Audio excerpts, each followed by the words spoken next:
Good morning my dear students. Last हम लोगों ने स्मॉल इंटेस्टाइन पे खत्म किया था, ठीक है। आई होप आप लोग अच्छे से पढ़ रहे हो। मुझे पता है कि काफी बच्चे पढ़ रहे हैं, मेरे बताए हुए क्वेश्चंस जो मैं दे रही हूँ उसके जवाब भी दे रहे हैं, और मुझे बहुत अच्छा लगता है कि बच्चे जब जवाब देते हैं, आंसर्स आते हैं मेरे पास में, बच्चों के डाउट्स आते हैं, पूछते हैं बच्चे। चलो, तो लास्ट मैंने एक क्वेश्चन पूछा था, सबसे पहले तो वो जान लेते हैं कि नंबर ऑफ टीथ रिप्लेस्ड, जो टीथ रिप्लेस होते हैं मैन में उनकी लाइफ इंटायर लाइफ स्पैन में, तो वो कितने थे? 20। Yes, the correct answer is 20। कैसे याद है? नंबर ऑफ टीथ मैंने आप लोगों से पूछा था, चाइल्ड में कितने होते हैं, तो इट इज अबाउट 2012, है ना। 2 इंसिजर्स, सॉरी, 1 कैनाइन, प्रीमोलार्स नहीं होते बच्चों में, और मोलार्स 2 होते हैं, ठीक है। अब 2, 3, 4, 5 इंटू 2 10, नीचे भी 10, दोनों मिला के 20। फाइन, तो इतने टीथ्स रिप्लेस्ड होते हैं, बात समझ आ गई। और जब परमानेंट टीथ जब आ जाते हैं, जब मिल्क टीथ, ये सारे के सारे मिल्क टीथ है बच्चों में, छोटे बच्चों में, जब ये जब गिर जाते हैं तब परमानेंट टीथ आते हैं, तो हम परमानेंट टीथ में क्या देखते हैं? डेंटल फॉर्मूला क्या हो जाता है? 3 प्रीमोलार्स आ जाते हैं, और ये प्रीमोलार्स परमानेंट होते हैं, ये फिर टूट के नहीं गिरते हैं। समझ आ गई ना? ये था। और दूसरा एक क्वेश्चन ये था प्लाज्मोलाइसिस। बेटा ऑस्मोसिस पढ़ा दिया मैंने आप लोगों को, कुछ बच्चों ने जवाब गलत दिए, कोई बात नहीं, कभी कभार कुछ 2 वर्ड्स ऐसे आ जाते हैं, 2 टर्म्स ऐसे आ जाते हैं जिसमें हम कंफ्यूज हो जाते हैं। सी, प्लाज्मोलाइसिस और प्लाज्मोडेस्माटा के बीच में कंफ्यूज नहीं होना है। प्लाज्मोडेस्माटा का मतलब है जंक्शन बिटवीन 2 सेल्स, जिसके थ्रू ट्रांसपोर्टेशन होता है मटेरियल्स का from one cell to another cell, ठीक है। जैसे हमारा एक रूम है, उसके बगल में एक और रूम है, और उन दोनों रूम के बीच में क्या है? एक गेट है, तो this is called the plasmodesmata, that is the junction. But plasmolysis का मतलब बेटा सेल के अंदर जितने भी वाटर कॉन्सेंट्रेशन है वो सारी की सारी क्या हो जाना? बाहर निकल जाना। किसकी वजह से? ऑस्मोसिस की वजह से। जब सॉल्यूट पार्टिकल्स बाहर ज्यादा होंगे तो वो क्या करेंगे? ऑस्मोटिक प्रेशर की वजह से जो सेल के अंदर का जो वाटर प्रेजेंस है वो क्या हो जाएगा? बाहर की तरफ ट्रांसपोर्ट हो जाएगा, तो सेल क्या हो जाएगी? प्लाज्मोलाइज्ड हो जाएगी। मतलब सेल मेम्ब्रेन एक साइड श्रिंक हो जाएगी, सेल क्या हो जाएगी? श्रिंक हो जाएगी, ठीक है। तो उसको अपन प्लाज्मोलाइसिस कंडीशन बोलते हैं। चलो अब आगे बढ़ते हैं अपन। लास्ट हमने स्मॉल इंटेस्टाइन पे काफी इंटरेस्टिंग मैंने आप लोगों को बात बताई थी, इंटरेस्टिंग बातें इसमें भी बताऊंगी। लार्ज इंटेस्टाइन हमारा टॉपिक है, बहुत सारी कुछ चीजें आपको सामने नजर आ रही होंगी। इतनी चीज हम बचपन से पढ़ते आ रहे हैं, ठीक है। कई बच्चों में क्वेश्चन ये आता है कि मैम स्मॉल इंटेस्टाइन को स्मॉल क्यों बोलते हैं, जबकि वो तो सबसे लंबी होती है। लार्ज इंटेस्टाइन को क्या बोलते हैं? वो तो उसकी लेंथ छोटी होती है, फिर भी उसको लार्ज क्यों बोलते हैं? तो बेटा स्मॉल और लार्ज इंटेस्टाइन को उसकी डायमीटर की वजह से बोला जाता है, ना कि उसकी लेंथ की वजह से बोला जाता है, ठीक है। स्मॉल इंटेस्टाइन की अगर आप बात करें तो उसका जो ल्यूमन का जो डायमीटर था, ये जो स्मॉल इंटेस्टाइन है, इसकी ल्यूमन की डायमीटर अपन ने कितनी देखी थी? 2.5 सेंटीमीटर। और वहीं अगर लार्ज इंटेस्टाइन की बात करें तो उसकी ल्यूमन की डायमीटर कितनी है? 6.5 सेंटीमीटर। इसीलिए इसको लार्ज बोला जाता है और इसको स्मॉल इंटेस्टाइन बोला जाता है। ये क्वेश्चन भी आप लोगों का, कई बच्चों का डाउट होता है, इसलिए मैंने इसको भी आपको सॉल्व करके बता दिया। चलो अब आगे बढ़े। 1.5 मीटर लॉन्ग होती है हमारी लार्ज इंटेस्टाइन, ठीक है। 6.5 सेंटीमीटर इसका डायमीटर होता है। ये क्लियर हो गई बात। इसके अलावा बात करें तो सीकम, कोलोन, रेक्टम 3 पार्ट्स में डिवाइडेड होती है, जिस तरीके से स्मॉल इंटेस्टाइन में होता है ना, डियोडेनम, जेजुनम, इलियम, ऐसे इसमें भी 3 पार्ट्स में डिवाइडेड होती है। एक फिंगर लाइक प्रोजेक्शन बाहर निकला हुआ रहता है, जो कि अबाउट 8 सेंटीमीटर का होता है। इसको हम अपेंडिक्स बोलते हैं। अपेंडिक्स की जब ऑपरेशन करी जाती है, जब उसको यहाँ से रिमूव कर दिया जाता है, उसको अपेंडिक्टॉमी बोला जाता है। कोलोन की मैं बात करूं तो कोलोन भी फर्दर 3 पार्ट्स में डिवाइडेड है। कौन कौन से? जरा इधर देख लीजिए। Ascending colon, transverse colon and descending colon. पर जब हम, ये हमारी बुक्स में हमें मिल जाता है, पर जब हम कंपटीशन के लिए तैयारी करते हैं तो हम एक और चीज पढ़ते हैं,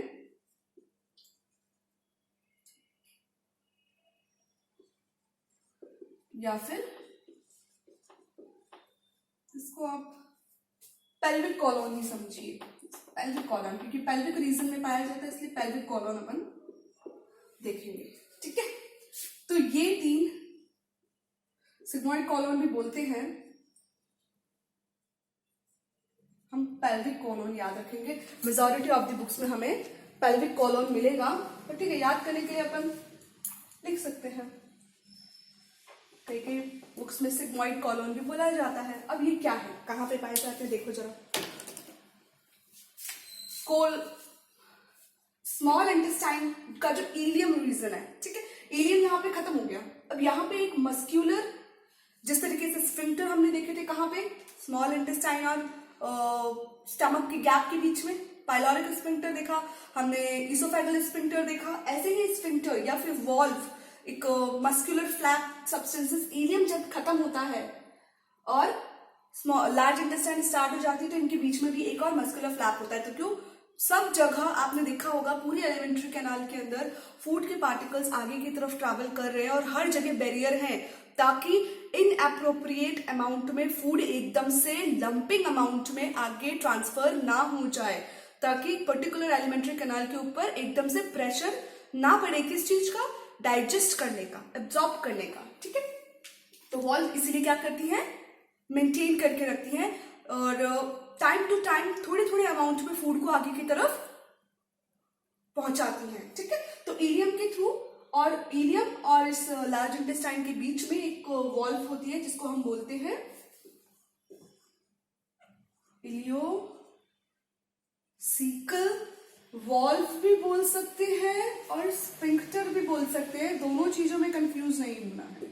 ठीक है, कहीं बुक में वॉल्व लिखा होगा इलियोसिकल वॉल्व और कई बुक में स्फिंक्टर भी लिखा होगा। ठीक है, इलियोसिकल क्यों, ileo comes from ileum, caecal comes from caecum word. ठीक है, तो इन दोनों के बीच में पाया जा रहा है, इसलिए इलियोसिकल वॉल्व याद करने में बिल्कुल दिक्कत नहीं होगी, कोई नया वर्ड है नहीं, दोनों ही टर्म्स को यूज करके नाम बता दिया गया है। क्लियर हो गई बात, चले आगे बढ़ते हैं। इलियम के बाद जैसे ही वॉल्व के थ्रू फूड पार्टिकल्स एंटर करेंगे तो एक पाउच लाइक, एक small pouch like body present होती है, जिसकी अपने आप में लेंथ की मैं अगर बात करूं, यहां से लेके यहां तक की 6 सेंटीमीटर होती है। ठीक है, ये जो पाउच लाइक बॉडी है ये अपने आप में 6 सेंटीमीटर का होता है, जिसको बोला जाता है सीकम।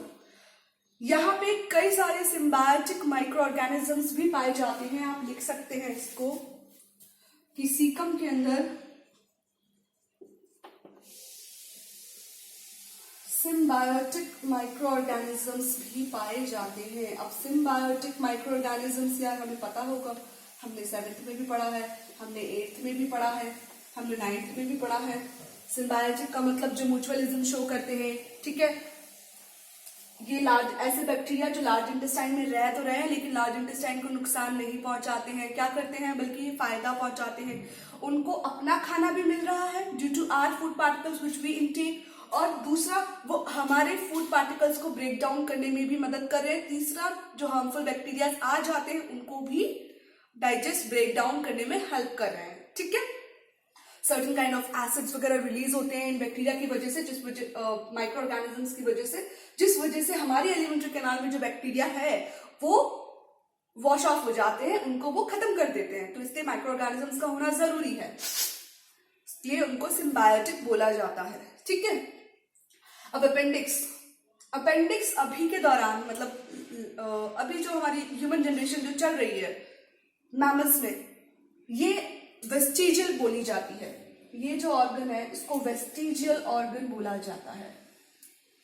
अभी वेस्टिजियल ऑर्गन क्या है मुझे पता है, सब बच्चों को पता है।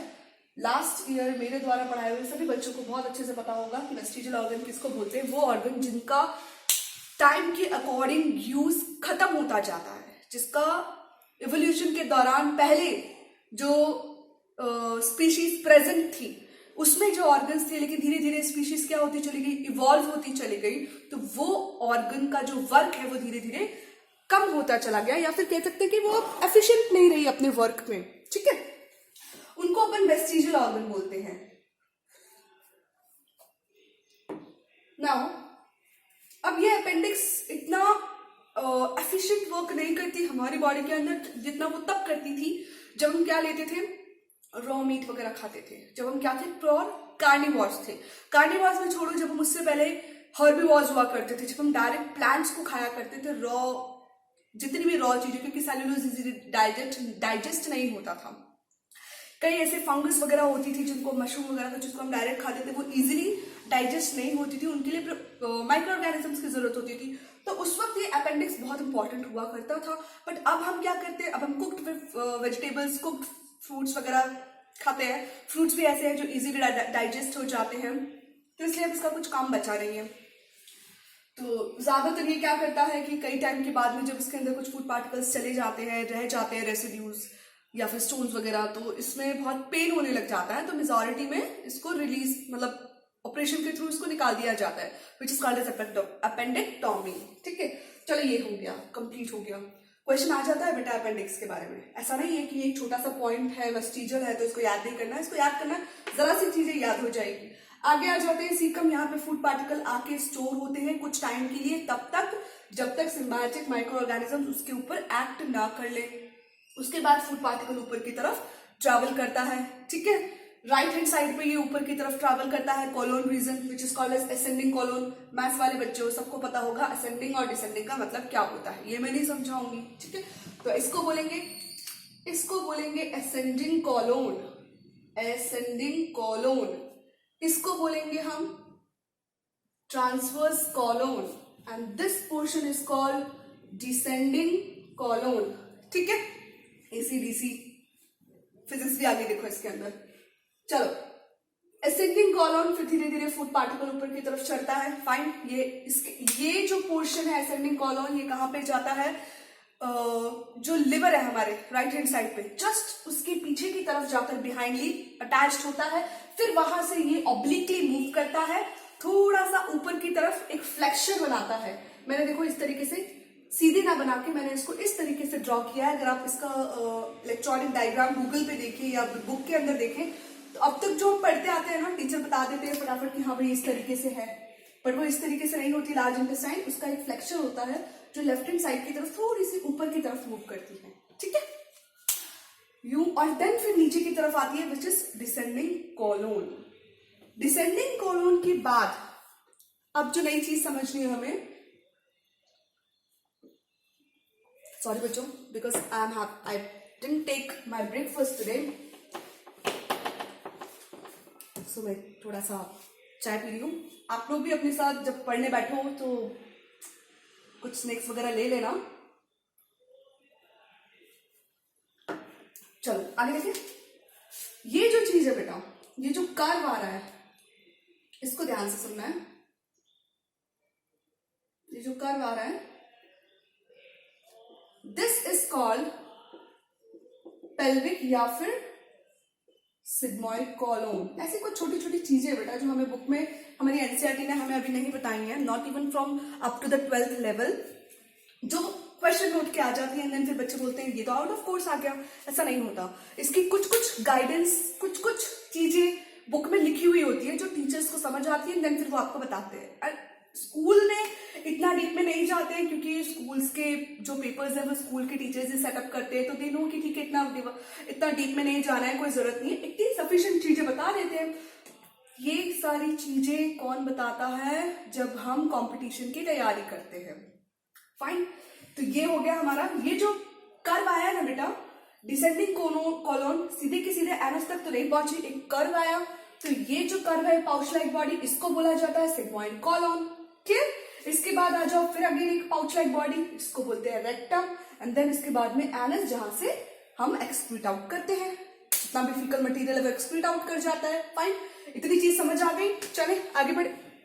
सॉरी बच्चों, चलो अब हम जानते हैं, हमने 4 मोर रीजंस वगैरह हमने सारी चीजें देख ली। हाँ, मैं फ्लेक्सर का नाम आपको बता देती हूँ कि ये जो फ्लेक्सर है, इस तरीके से जो मूव करके गया, दिस फ्लेक्सर इज कॉल्ड, ये इंपॉर्टेंट नहीं है वैसे, बट फिर भी हिपैटिक फ्लेक्सर इसको बोलते हैं।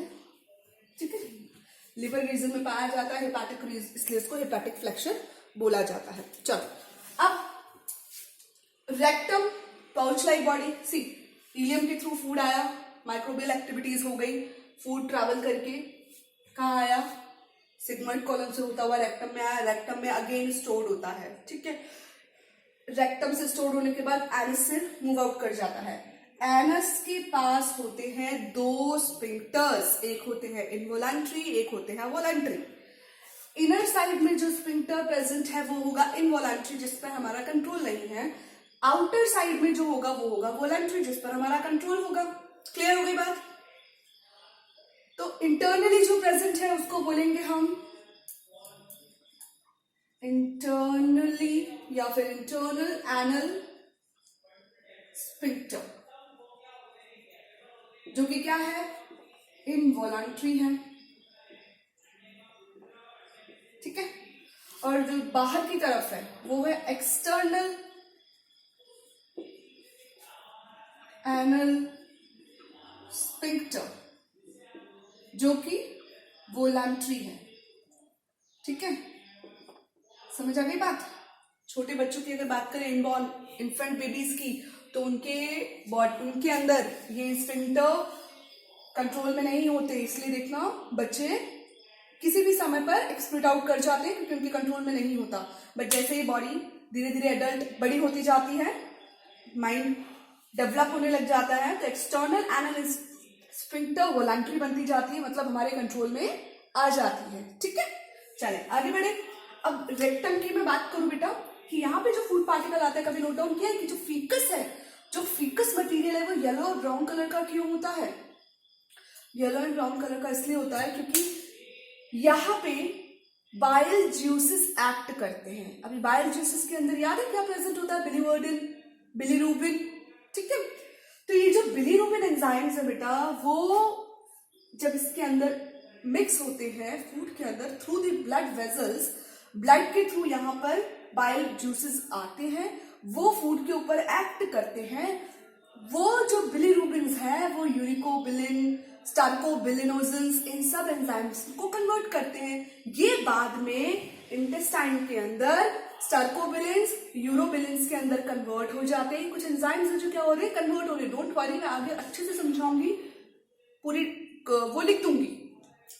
और उसकी वजह से, स्टार्कोबिलिन्स और यूरोबिलिन्स की वजह से हमारे एक्सक्रीटा को येलो एंड ब्राउन कलर मिलता है। क्लियर हो गई बात? चले, ये भी क्वेश्चन आ जाता है कि फीकस को येलो एंड ब्राउन कलर किस वजह से मिलता है, तो यू मस्ट बी अंडरस्टैंड। इतना इंपॉर्टेंट नहीं आएगा कि स्टार्कोबिलिन या कुछ, ये याद रखना है बिलीरुबिन एंजाइम किसकी वजह से, जो बिलीरुबिन एंजाइम है ये ब्रेक डाउन हो जाता है स्टार्कोबिलिन, यूरिनोबिलिनोजन, स्टार्कोबिलिनोजन, और फिर वो अगेन क्या हो जाता है, ब्रेक डाउन हो जाता है यूरिनोबिलिन और स्टार्कोबिलिन के अंदर। ठीक है, चलिए, तो ये जो है ये बाइल जूस, मतलब लिवर से सिक्रीट होने वाला बाइल जूसेस है। ये चीज अपन को समझ आ गई। चलिए अब आगे बढ़ते हैं। लार्ज इंटेस्टाइन के अंदर बेटा बैक्टीरिया पाए जाते हैं। उनकी इंपॉर्टेंस सुनो आप कि उसकी इंपॉर्टेंस क्या है।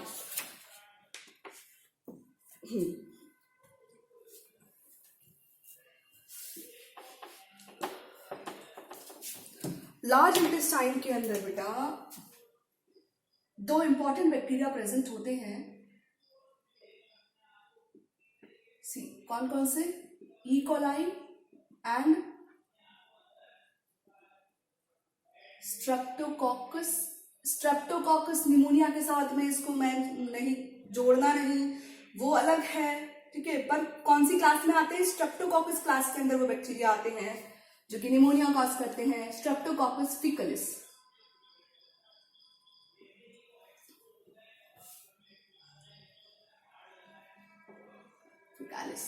ठीक है, ये जो दो बैक्टीरिया हैं बहुत इंपॉर्टेंट है बेटा लार्ज इंटेस्टाइन के अंदर। क्यों? क्योंकि ये प्रोडक्शन करते हैं किसका?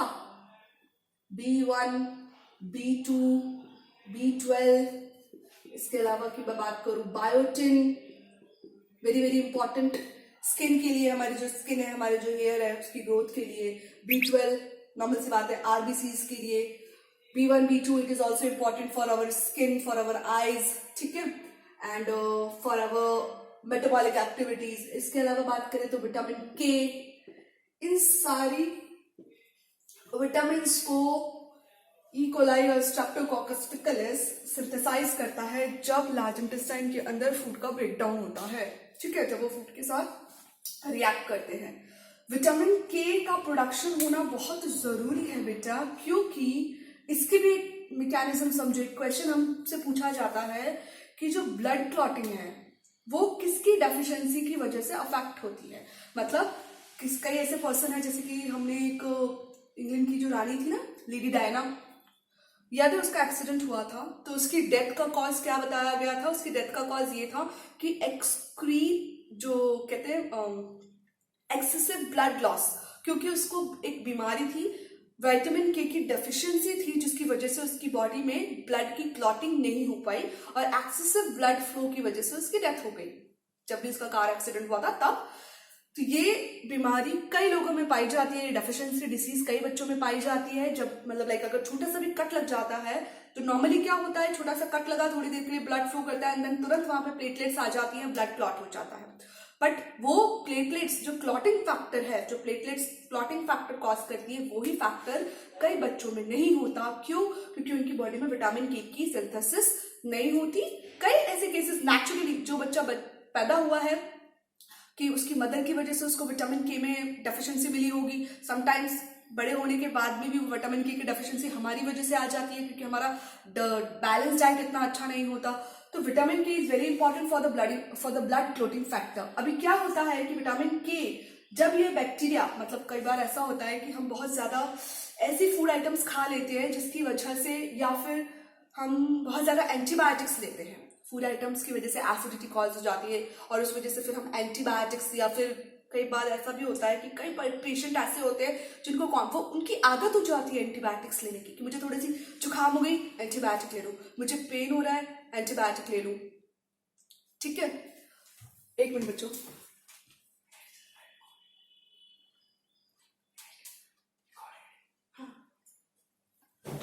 ठीक है, तो एंटीबायोटिक बहुत ज्यादा लेने की वजह से ये जो बैक्टीरिया है, ये धीरे धीरे इनका नंबर कम होने लग जाता है। फाइन, अब नंबर कम होने लग गया तो विटामिन के का सिंथेसिस, सिक्रीशन नहीं होगा तो लिवर के पास विटामिन के नहीं पहुंच पाएगा विद द ब्लड। क्यों? क्योंकि यहाँ से एब्जॉर्ब होगा ना ब्लड के अंदर, तो विटामिन के का सिंथेसिस नहीं हुआ तो ब्लड के अंदर विटामिन के नहीं गया, तो लिवर के पास भी विटामिन के नहीं पहुंच पाएगा। अब लिवर के पास जब विटामिन के नहीं पहुंच पाएगा तो लिवर जो थ्रोम्बिन रिलीज करता है, thrombin factor is important for the blood clotting ना, सबको पता है, लास्ट 9th क्लास में अपन पढ़ चुके हैं ब्लड के अंदर, ये रिलीज ही नहीं हो पाएगा। अब जब थ्रोम्बिन ही रिलीज नहीं होगा तो क्लॉटिंग कैसे होगी? बात समझ आ गई? ये चेन समझ आ गई? इसलिए इन बैक्टीरिया का होना भी बहुत जरूरी है स्टमक के अंदर। इसलिए कहते हैं कि अनवांटेडली जो ड्रग्स हम लेते हैं, drugs in the sense medicine जो हम लेते हैं, वो बहुत ज्यादा नहीं लेनी चाहिए। तो ये कुछ बातें थी जो मेरे इंपॉर्टेंट थी इस चैप्टर के लिए। लार्ज इंटेस्टाइन अच्छे से मैंने आप लोगों को समझा दिया। अब इसके फंक्शंस देख लो, सबको पता है फूड को डाइजेस्ट करने। एक और इम्पॉर्टेंट बात बताती हूँ आप लोगों को, फूड को डाइजेस्ट करता है water, amino acid, vitamin, ions, bile salts. See this, bile salts के एब्जॉर्प्शन में भी हेल्प करता है वही बाइल सॉल्ट्स जो कि क्या करते हैं, रेक्टम के अंदर हमारे फीकस को येलो एंड ब्राउन कलर देते हैं। क्लियर हो गई बात? बाइकार्बोनेट आयन सिक्रीट करता है, म्यूकस सिक्रीट करता है। क्यों? एसिडिटी जो प्रोड्यूस्ड होती है हमारी, उसको न्यूट्रलाइज करने के लिए। जो बैक्टीरिया जब डिकम्पोज करता है फूड को इनसाइड आवर लार्ज इंटेस्टाइन, तो कई सारे एसिड रिलीज होते हैं जो मैंने थोड़ी देर पहले आपको बताया, उसको न्यूट्रलाइज करने के। क्योंकि अगर एसिड रिलीज होता चला गया तो क्या होगा, बॉडी के अंदर एसिडिटी बहुत ज्यादा बन जाएगी। ठीक है, हमारा फूड जो हम खाते जा रहे हैं डाइजेस्ट नहीं हो पाएगा, हमें बहुत खट्टी डकारें आएंगी। ठीक है, हमें अच्छा फील नहीं होगा, हम बीमार हो जाएंगे। तो इसलिए बाइकार्बोनेट आयन का भी सिक्रीशन होता रहता है। एक और चीज याद है, ड्यूडेनम से पहले स्टमक पड़ता है। स्टमक के अंदर हाईली HCl एसिड प्रेजेंट होता है। किसी के भी माइंड में ये क्वेश्चन नहीं आया कि स्टमक से जो HCl जो फूड के साथ बॉलस में मिक्स है, जब वो ड्यूडेनम में जाता है तो ड्यूडेनम उस एसिड की वजह से क्यों नहीं अफेक्ट होती? म्यूकस लाइनिंग है वहां पे, ठीक है, लेकिन फिर भी इतनी प्रॉपर म्यूकस लाइनिंग नहीं है या इतना ज्यादा म्यूकस सिक्रीट नहीं होता जितना स्टमक में होता है, जिसकी वजह से वो HCl की वजह से बची हुई है। लेकिन ड्यूडेनम के अंदर क्या होता है, सेम यही बाइकार्बोनेट आयन, जैसे ही फूड स्टमक से ड्यूडेनम में एंटर करता है, तुरंत स्टमक की जो म्यूकस लाइनिंग है वो क्या करती है, बाइकार्बोनेट आयन को सिक्रीट करती है। क्यों? एसिड को न्यूट्रलाइज करने के लिए। समझ आ गई बात? चले आगे बढ़ते हैं। एक क्वेश्चन ये भी पूछा जाता है कि which absorb water in the maximum amount in the alimentary canal. Alimentary canal में अब तक ये हमने पढ़ा है कि जो लार्ज इंटेस्टाइन है ये वाटर का एब्जॉर्प्शन सबसे ज्यादा करती है। मुझे एक बात बताइए, हमने माउथ से इनटेक किया, ठीक है, फिर ईसोफेगस, फिर फूड आया स्टमक में, फिर लार्ज इंटेस्टाइन में, ठीक है, तो 3 to 5 आवर्स में जो प्रॉपर एक फूड का डाइजेशन जो हो रहा है एब्जॉर्प्शन के साथ साथ पूरा 3 to 5 आवर्स लग रहे हैं। 3 to 5 आवर्स में क्या सिर्फ और सिर्फ पानी यहीं पे आके एब्जॉर्ब होगा, इसके अलावा कहीं नहीं होगा। स्टमक की वॉल से भी एब्जॉर्प्शन होती है, और हम ये बोलते हैं कि फूड का मेजर एब्जॉर्प्शन, फूड जूसेस का मेजर एब्जॉर्प्शन कहाँ हो रहा है, स्मॉल इंटेस्टाइन में। तो क्या वाटर सारा का सारा लार्ज इंटेस्टाइन में आ जाएगा? अगर वाटर लार्ज इंटेस्टाइन में आ जाएगा तो स्मॉल इंटेस्टाइन के through water absorb, food juices absorb कैसे होंगे? जब वहां पे वाटर की कंटेंट कम है, इतनी कम है, तो एब्जॉर्प्शन कैसे होगा? एब्जॉर्प्शन के लिए फूड जूसेस के साथ में वाटर का मिक्सचर, वाटर का प्रेजेंस होना भी जरूरी है। तो इसीलिए लार्ज इंटेस्टाइन में एब्जॉर्प्शन, लार्ज इंटेस्टाइन तक वाटर का मैक्सिमम एब्जॉर्प्शन हो चुका होता है। सॉरी, स्मॉल इंटेस्टाइन में। लार्ज इंटेस्टाइन में जो हम बोलते हैं, हम जो पढ़ते हैं कि वाटर का एब्जॉर्प्शन मैक्सिमम होता है, नहीं, वाटर का मैक्सिमम एब्जॉर्प्शन स्मॉल इंटेस्टाइन में हो जाता है।